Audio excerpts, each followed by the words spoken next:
विधानसभा चुनाव में सीएम के चेहरे की गुत्थी अब काफी हद तक सुलझ चुकी है, लेकिन सीटों का बंटवारा इस बार दोनों प्रमुख गठबंधनों के लिए चुनौतीपूर्ण रहेगा।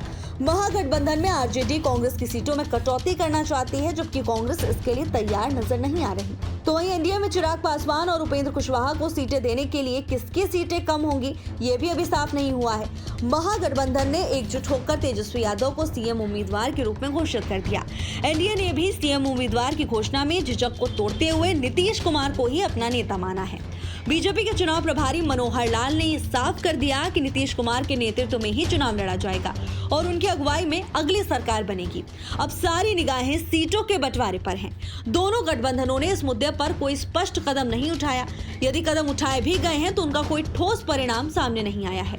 क्षेत्रीय दलों में सीटों के बंटवारे के फैसले पार्टी के सुप्रीमो द्वारा लिए जाते हैं, लेकिन राष्ट्रीय दल जैसे बीजेपी और कांग्रेस, इनमें ये फैसले शीर्ष नेतृत्व द्वारा किए जाते हैं। हालांकि इन दलों की ओर से दावेदारों के नाम सामने आ चुके हैं। सीटों के बंटवारे का पेच हल करना इतना आसान भी नहीं है और यह अंतिम समय तक सुलझता ही रहता है।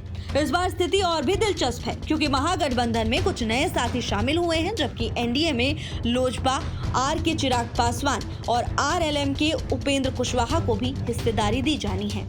एनडीए के अंदर BJP, JDU, LJPR, Hindustani Awam Morcha और राष्ट्रीय लोक मोर्चा जैसी 5 पार्टियां शामिल हैं। इनमें से एलजेपीआर और आरएलएम के पास विधानसभा में कोई भी सदस्य नहीं है। 2020 विधानसभा चुनाव में एनडीए में जेडीयू ने 115 सीटों पर चुनाव लड़ा था, जबकि बीजेपी ने 110 सीटों पर अपने उम्मीदवार उतारे थे। इस चुनाव में महागठबंधन के साथ विकासशील इंसान पार्टी यानी वीआईपी को 11 सीटें मिली थी और एचएएम को 7 सीटें मिली थी।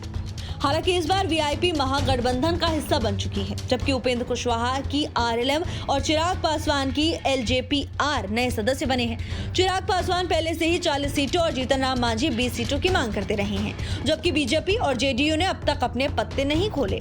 इस सब के बीच सीटों के बंटवारे को लेकर दोनों गठबंधनों के बीच घमासान जारी रहेगा और अंतिम परिणाम चुनाव के करीब आते हुए सामने आ सकता है। तो नजर बनाए रखिए, जैसे ही इसको लेकर कोई अपडेट सामने आएगी तुरंत आप तक खबर पहुंचाएंगे।